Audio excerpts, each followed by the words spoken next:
Salut à toi et bienvenue à l'introduction aux nombres relatifs. Dans cette vidéo, on va voir plusieurs choses. Pour commencer, on va décrire l'ensemble des nombres entiers relatifs, noté Z. Ensuite, on va utiliser la notation d'un nombre entier relatif.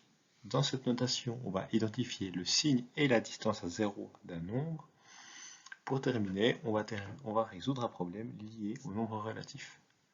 Toute la théorie présentée ici, c'est tiré de ton aide-mémoire à la page 17. Alors, l'ensemble des nombres relatifs Z. Commençons par une définition.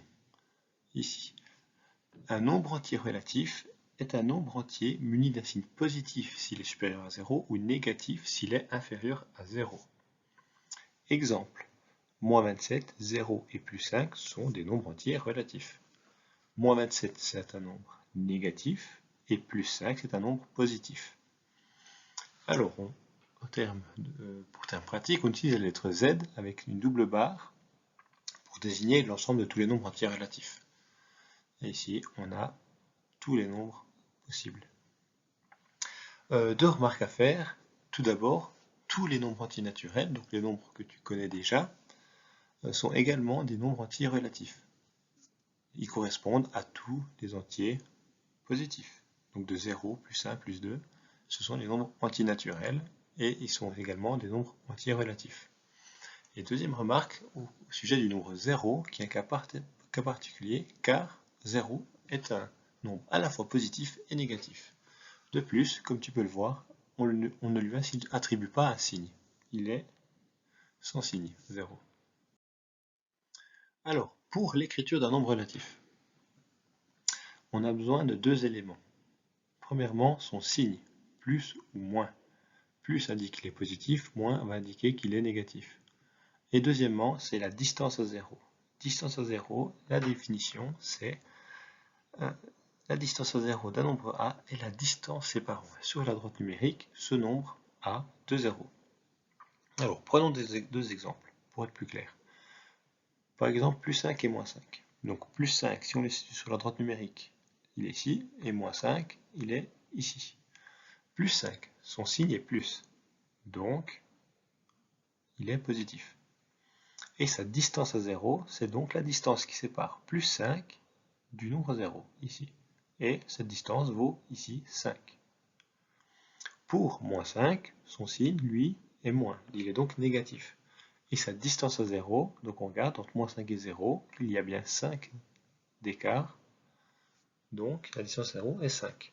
Donc ces deux nombres, plus 5 et moins 5, ont la même distance à 0. Deux remarques à ce sujet, pour l'écriture. Premièrement, il faut bien distinguer le signe moins d'un nombre relatif de l'opérateur moins de la soustraction, bien que la notation soit la même. Si on regarde, le moins, donc le symbole moins, signifie deux choses différentes. Dans l'exemple proposé ici, on a la soustraction plus 3 moins moins 9, on a deux fois le symbole moins. Et il représente à chaque fois deux choses différentes. Le premier, en bleu, il indique l'opération de soustraction, c'est-à-dire il indique qu'on va soustraire plus 3 au nombre moins 9. Et le deuxième symbole moins, lui indique le signe du nombre moins 9. C'est pour dire que moins 9 est un nombre négatif. Donc on va faire très attention à ne pas confondre les deux éléments. Autre chose, une question de simplification, les nombres entiers relatifs positifs peuvent être écrits sans leur signe plus. Par exemple, plus 3 peut s'écrire plus simplement 3. C'est une simplification. Pour conclure, on va voir un problème.